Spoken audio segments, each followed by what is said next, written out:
دیبل کی فتح کے بعد سندھ کی فضاؤں میں عجیب سا سکون اتر آیا تھا، مگر محمد بن قاسم کے لیے یہ سکون صرف تھوڑی دیر کا تھا۔ وہ جانتا تھا کہ دیبل صرف دروازہ ہے، اصل مارکا ابھی باقی ہے۔ نیرون کوٹ، سیوند، جیسلمیر اور آخر میں راجہ دہر کا مضبوط ترین قلعہ، یہ سب ابھی محمد کے سامنے کھڑے تھے۔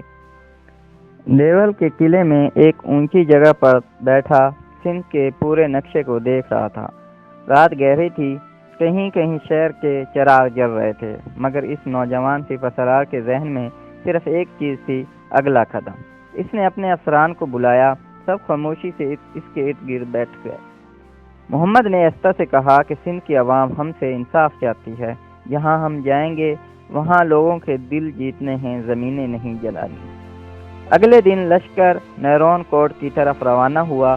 راستہ دشوار تھا، کہیں ریت کے طوفان اٹھتے، کہیں درختوں کے لمبے جھنڈ آتے اور کہیں دریاؤں کے کنارے چلتے ہوئے سپاہیوں کو کیچڑ میں پیروں تک دھنس کر گزرنا پڑتا، مگر محمد بن قاسم ہر سپاہی کے ساتھ تھا۔ کبھی گھوڑے سے اتر کر خود پیدل چلنے لگتا تاکہ سپاہیوں کو احساس رہے کہ ان کا قید بھی انہی جیسی تکلیفیں برداشت کر رہا ہے۔ نیرون کوٹ پہنچنے سے پہلے لشکر کو ایک بڑے دریا کا سامنا ہوا۔ دریا کا پانی بہت تیز تھا، کچھ سپاہی ڈرنے لگے کہ شاید اسے پار کرنا ممکن نہ ہو، مگر محمد بن قاسم نے گھوڑے کو ایڑ لگائی اور خود سب سے پہلے پانی میں داخل ہو گیا۔ سرد پانی اس کے جسم سے ٹکرا رہا تھا، مگر وہ بغیر جھک کے، بغیر جھجک آگے بڑھتا رہا۔ سپاہیوں نے یہ منظر دیکھا تو نعرے بلند کرتے ہوئے اس کے پیچھے دریا میں کود گئے۔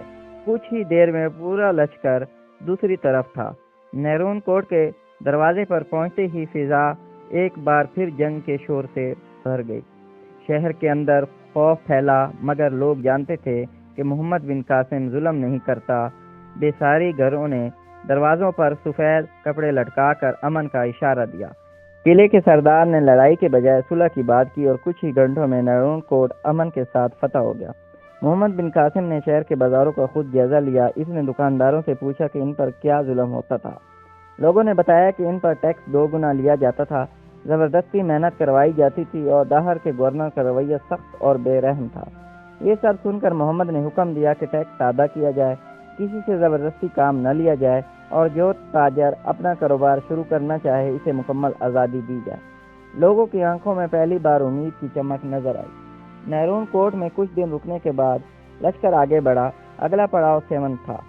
سیوند کے راستے میں ایک عجیب واقعہ پیش آیا۔ ایک رات محمد بن قاسم کیمپ میں بیٹھا نقشہ دیکھ رہا تھا کہ ایک مقامی عورت اس کے پاس آئی۔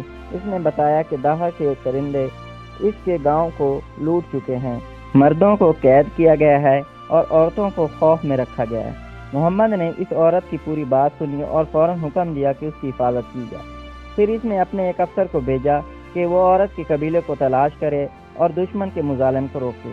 یہ خبر پورے علاقے میں پھیل گئی کہ عرب سپہ سالار صرف ظلم کے خلاف لڑتا ہے، نہ کہ لوگوں کے خلاف۔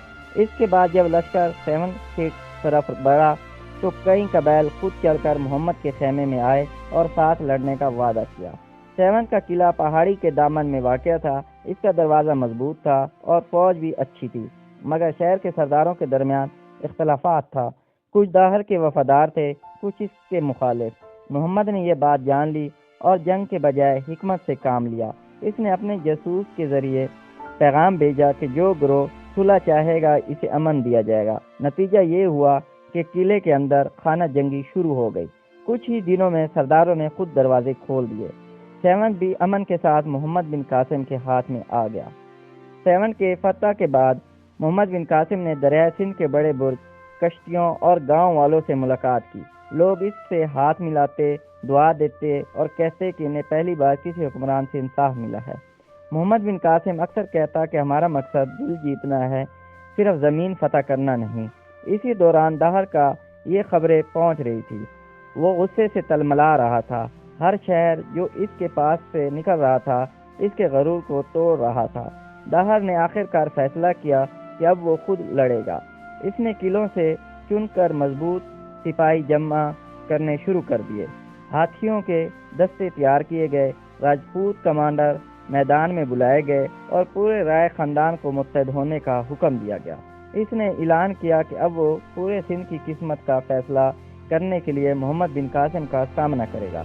ایک بڑی لڑائی آنے والی تھی۔ محمد بن قاسم کو بھی اطلاع مل گئی کہ دہر خود میدان میں آ رہا ہے۔ اس نے اپنے لشکر کو تیار ہونے کا حکم دیا۔ سپاہی اس نوجوان کے گرد جمع ہو رہے تھے۔ اس کی آنکھوں میں اعتماد تھا۔ محمد نے رات کو جاگ کر دعا کی اور اللہ سے مدد مانگی۔ صبح کی روشنی کے ساتھ سندھ کی زمین پر ایک نئی ہوا چل رہی تھی۔ یہ وہ لمحہ تھا جب دو طاقتیں آمنے سامنے آنے والی تھیں۔ ایک طرف ایک مضبوط پرانا راج، دوسری جانب ایک نوجوان جس کے پاؤں تلے پوری تاریخ کروٹ لے رہی تھی۔ محمد بن قاسم نے گھوڑے کے ذہن کس کر آسمان کی طرف دیکھا۔ اس نے آہستہ سے کہا کہ اگلا پڑاؤ راجہ داہر ہے، اور یوں وہ وقت آ پہنچا جب سندھ کا سب سے بڑا معرکہ شروع ہونے والا تھا۔